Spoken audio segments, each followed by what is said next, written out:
Hello, everybody, and thank you for tuning into the Liberty Report. Good morning, Daniel. Good to be with you today. How are you, Dr. Paul? Doing fine. Good. We're going to talk about money today. Money. Indirectly about our foreign policy. We're going to talk about the money spent on defending this nation. And, you know, we always have to have a defense budget, which I don't call a defense budget, because so little that budget goes into defense, it goes into militarism. And I think what we're going to talk about makes that point very strongly. And this comes from the plan now, auditing, not the Fed. They haven't done that yet, but they're going to audit the Pentagon. Can you believe it? Yeah, I'm sure you can. Believe it. They've never audited the Pentagon, but they spend a few bucks here and there. I was even amazed at reading about this, how much money has been recognized to have been lost. I mean, not 100 million or billion, trillions of dollars that they've lost. And now they're going to have this audit. And of course, the picture that tells us how difficult it is to sort this out. Remember the stories about the crate loads, plane loads of cash, literally cash, going to Iraq, just disappeared, and somebody ended up becoming very wealthy. Anyway, there's this plan for the audit of the Pentagon. It needed to be done, but you know, I've been very skeptical and very negative on government commissions to study problems, whether it's assassinations or 9/11 or whatever, because I've always seen commissions not so much to get to the truth, it's to cover up the truth and protect the government.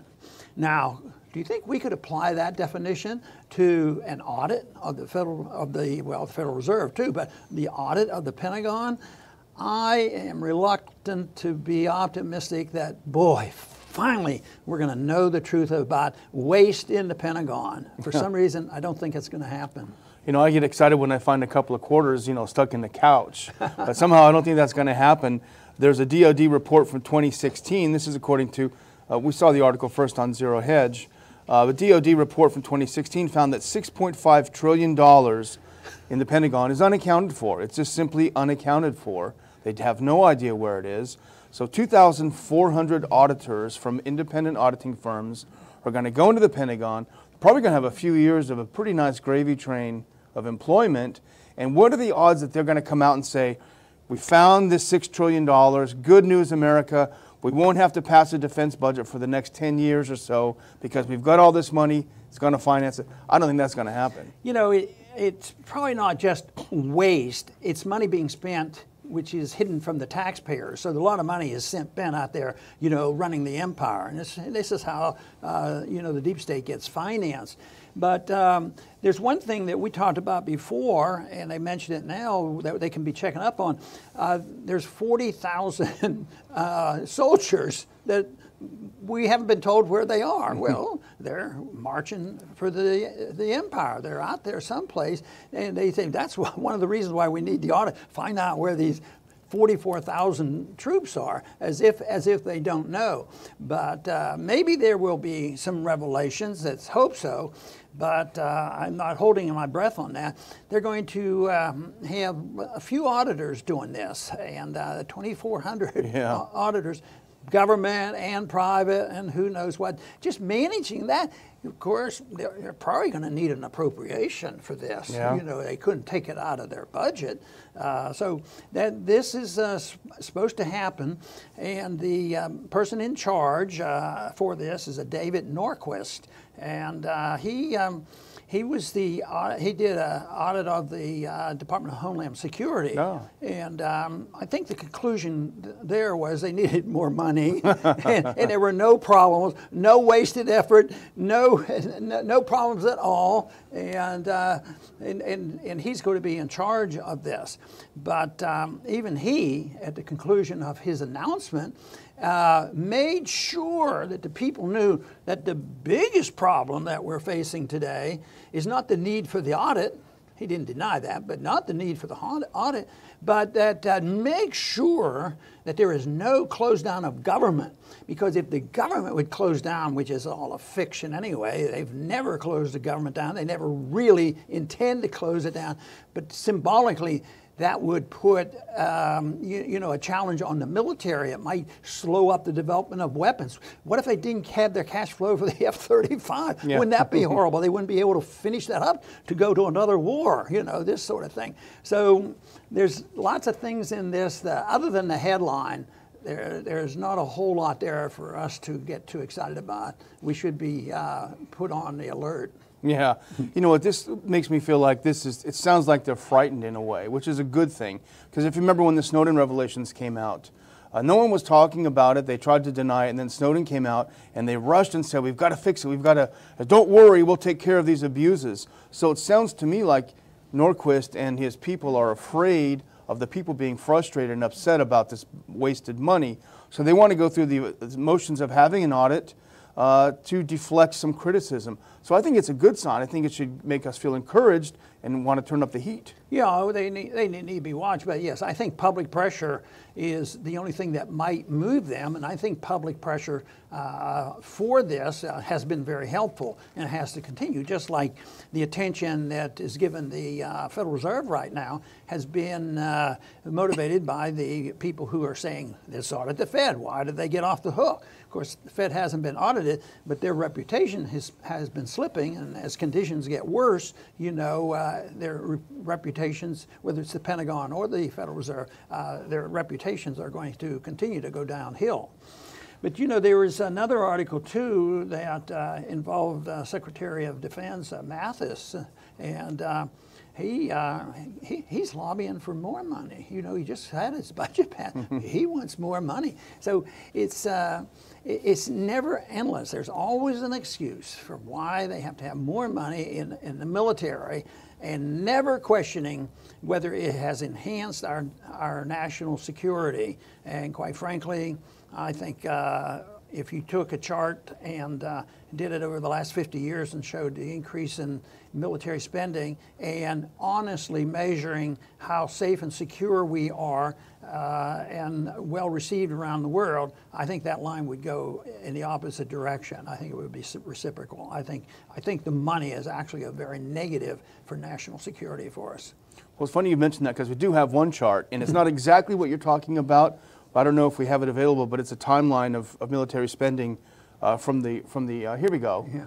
And this shows, back then in the 19th century, when we weren't trying to be the world's empire, look how low that spending was. And then you had 1940 to 45. Of course, you had the big war. You had the Great War in 1914-18. But then look what happened after the war. You never went back to peacetime spending. It's always this big, huge, bloated bureaucracy. And so this is really an answer to the article that you're referencing, which is Robert Samuelson's piece in the Washington Post over the weekend, Why We Must Raise Defense Spending. Big, bold letters. And he says, what's happening is that the welfare state is beating out the warfare state, and that is really unfair. It's really dangerous. Our spending is so down. Our troops are not ready to fight anything. It's a disaster. We don't have enough ships. In fact, I think we have one more chart, if it's available, about our spending compared to the rest of the world. But as we've discussed, and we've shown the chart before, if it's not here, the U.S. spends more than the next 14 countries combined, at least, and then some. But somehow, it's just not enough, Samuelson says. We've got to spend a lot more. In the traditional debate in Washington, and Mathis is making this, is that, the Democrats want the welfare spending, and there's a contest between that and good, solid American conservatives want it all in the military. But, it isn't so simple anymore. Maybe there was a time when Democrats were a little bit better on militarism and military spending, and Republicans were a little bit better on the welfare spending. The truth is, they're both the same. It's the same party, and they have all this bickering going on. But when those budgets came, which they're going through right now, when the big one, the reconciliation occurs, it'll be big, and nobody can read it, and it's going to be money for everybody, and there will not be any cutting. But just as the more money you spent on Obamacare, the worse the care got and the more expensive. Overall, that's the way the welfare system works. And I think the same way here, with all this waste and all this needless spending and all the trouble we get into around the world, and they're just saying, well, we just don't have enough money. And I just don't. I don't understand why the American people don't do a little bit more shouting. You know, when I tried to make this point a few years ago, it literally in the Republican conventions, you could get booed for saying to cut spending, you know, across the board. But that's why the spending won't be cut, and they'll pretend there's a big argument. It's all due to the welfare system, or it's all due to the useless military spending, and it's both, and both parties support it, and it boils down to one thing: what should the role of our government be? And unfortunately, the role of our government has drifted a long way from the original intent. It was meant to be limited, and there are no limitations now. There's just a lot of wheeling and dealing, and the outcome. They might point out and say, well, look, we did this, this, and this. But ultimately, overall, on the big picture, what you witness is the destruction of a class of people. And although the economy is perking along, people are being hired, and there's a lot of money being spent, the stock market is doing well, there's still a class of people who aren't doing so well, in that most of what you're seeing is based on debt and inflation, monetary inflation. That pumps up the stock markets and holds the bonds up, and at the same time, you know, it allows the debt to be turned over, and that's exactly what they did after the recession of '09, and ever since, just pouring out the money. So the people who are doing reasonably well, and even those who don't have the jobs, they're frustrated, but they survive because of debt. So my argument is, all this spending and this facade about auditing and all, it's not going to work because they don't deal with this subject. What should the government be doing? And what about the subject of spending and debt? They really don't talk about that. This last several months, when this concentration on taxes, oh, well, it has to be revenue neutral, and we can't really give anybody a tax cut. But there's never a suggestion of serious cutting in spending. And so that's why you have the administration. I don't think our president is any better off than the rest when it comes to spending, because, you know, they said in January, we're going to start spending trillions of dollars on our infrastructure. So if you had to pick and choose of being the policeman of the world and wasting money all around the world versus maybe doing some repair on a highway, there could be a choice, but it shouldn't be done with debt. That's where the problem comes in. And the class you're talking about that's taking the biggest hit is the middle class, of course. They're the ones that are paying for the militarism in so many hidden ways, as you point out, the hidden inflation and other things.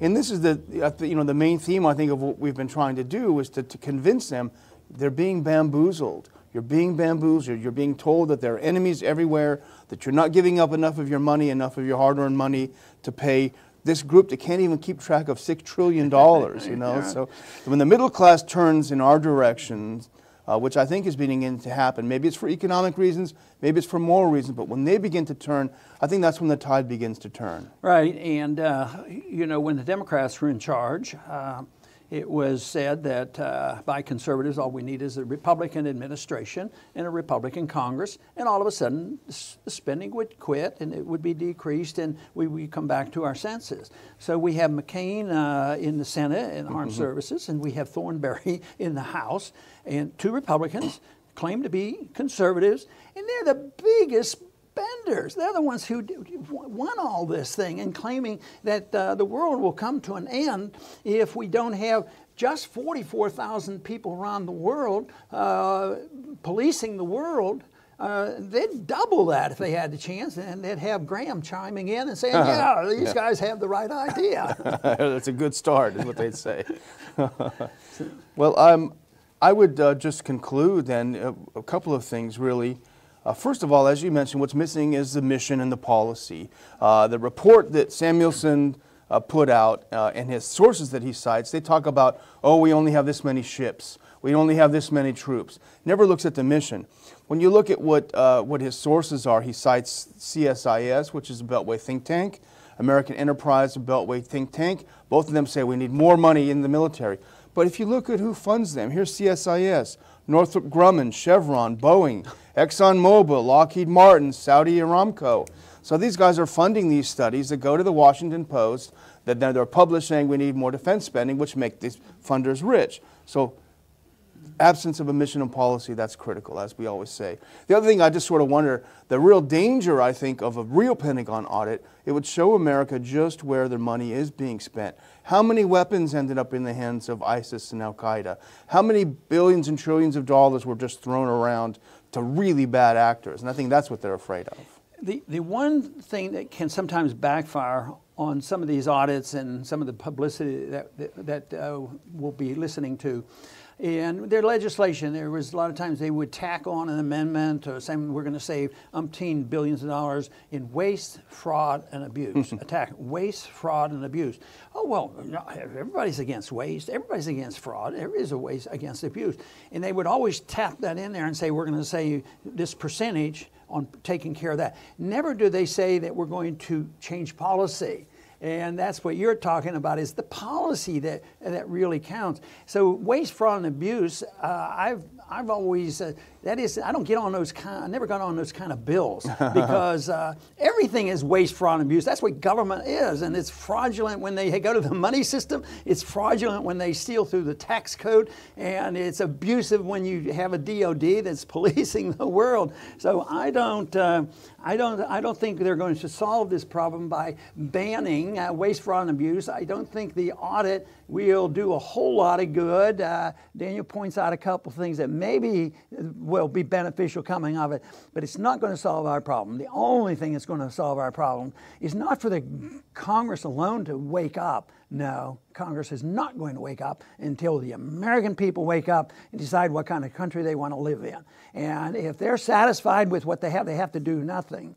But unfortunately, most people are not satisfied right now, and they can see the handwriting on the walls, but they don't know exactly what to do. That's what we hope to do, is present the case for the answer to this, and that can be found in a policy of non-aggression, a policy of sound money, and a policy of spending less, and a policy of not allowing debt to accumulate. And that is based on the fact that the government should be there to protect our liberties. Really nothing else. Then we would solve all these problems, and we wouldn't see trillions of dollars disappearing and nobody knows where they went. We wouldn't have to worry about 44,000 troops around the world, and nobody said, we don't know exactly where they are. And that is quite a bit different of the scenario that would happen if we had the American people convinced that what we want is a government designed to promote peace and prosperity. I want to thank everybody for tuning in today to the Liberty Report. Please come back soon.